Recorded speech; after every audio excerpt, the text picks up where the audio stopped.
جب انسان اللہ کا ہو جاتا ہے، اللہ کا محبوب بن جاتا ہے، تو کائنات کی ہر چیز اس کے تابع ہو جاتی ہے، اس کی بات مانا کرتی ہے۔ ایسے بہت سے بے شمار واقعات ہیں کہ انسان جب اللہ کا ہو گیا تو کائنات کی ہر شے اس کی ہو جاتی ہے، جانور بھی اس سے پیار کرتے، حتیٰ کہ شیر، چیتے، بھیڑیا بھی اس سے پیار کرنے لگتے ہیں۔ کتنے واقعات اللہ والوں کے ہیں کہ جنہوں نے ایک شیر کی سواریاں کی، جن کی بارگاہ میں شیر آتا اور ان سے کچھ استفادہ کر کے جاتا۔ اللہ کے ہو تو جاؤ، مخلوق تمہاری ہو جائے گی، کوئی طاقت تمہارا کچھ نہیں کر سکتی ہے۔ ارے ہمارے اسلاف، اللہ اکبر، بحر الظلمات میں دوڑا دیے گھوڑے ہم نے، یعنی سمندر کی لوگوں کو تباہ کر دینے والی موج ہیں، اور سرکار کے صحابہ ان موجوں میں اتر جاتے اور انہیں ڈر نہیں لگتا۔ کچھ ایسے بھی گزرے ہیں اللہ والے جنہوں نے ساحل پر اپنی کشتیاں جلا دی تاکہ ہم جنگ سے لوٹ کر کے نہ آئیں۔ تنے تنہا ہوتے ہزاروں کے لشکر میں کود جاتے اور جیت کر آتے۔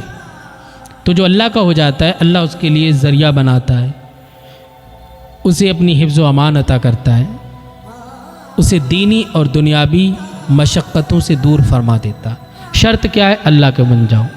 وَلَا تَهِنُوا وَلَا تَحْزَنُوا وَأَنْتُمُ الْأَعْلَوْنَ إِن كُنتُم مُؤْمِنِينَ۔ غم نہ کرو، فکر نہ کرو، تم ہی کامیاب ہو اگر تم سچے مومن ہو۔ آج دنیا میں ذلیل ہیں، رسوا ہیں، بے روزگاری ہے، ہر طرف پریشانی ہے۔ کیا ہم مومن نہیں ہیں؟ یقینی طور پر ہم مومن ہیں، لیکن کامل نہیں ہیں۔ نہ جانے کتنے گناہ کر رہے، شراب پینا کہ مسلمانوں کا شہوہ ہے، جھوٹ بولنا، غیبت کرنا، بدی کرنا، اپنے بھائی کا مال ہڑپ کرنا، یہ دنیا بھر کی خرافات آج مسلمانوں میں ہے یا نہیں ہے؟ پھر کہتے ہیں ہم تو سچے مومن ہیں، جان دے سکتے آقا کے لیے۔ جو ایک وقت کی نماز پڑھنے کے لیے مسجد میں نہ آئے، جو بائک پہ تو گھوم سکتا ہے،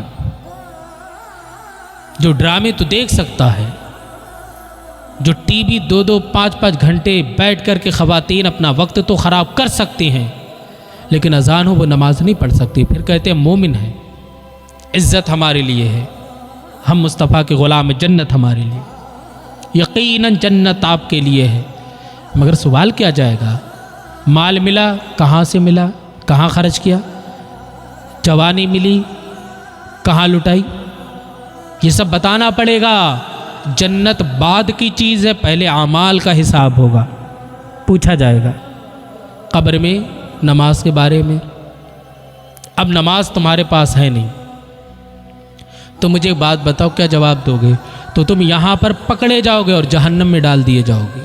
جو انسان دنیا میں ظلم کر کے جائے تو یقینی طور پر وہ پریشان ہے۔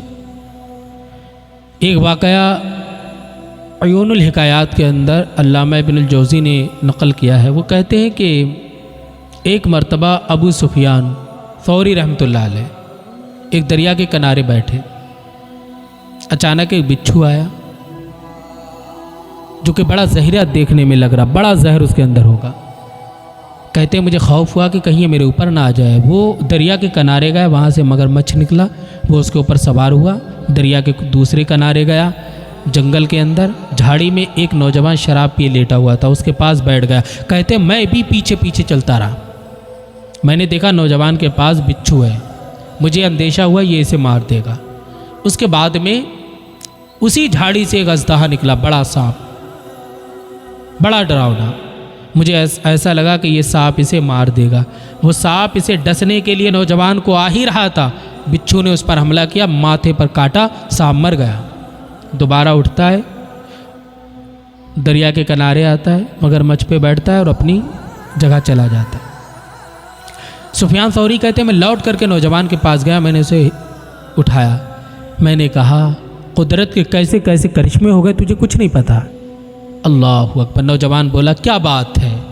تو سفیان ثوری کہتے تو گنہگار شرابی نماز پی کر کے لیٹا ہے اور اللہ پاک نے تجھ پر کیسا فضل فرمایا، تجھے عذاب سے بچایا ہے۔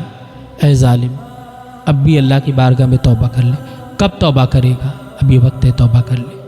تب اس نے اپنے گناہوں سے توبہ کی۔ اللہ پاک نے وہ شرابی گنہگار نوجوان، لیکن جب اس نے صدق دل سے توبہ کی، اللہ نے اس کے گناہوں کو معاف کیا اور اسے اپنا ولی بنا لیا، وہ اللہ کا ولی بن گیا۔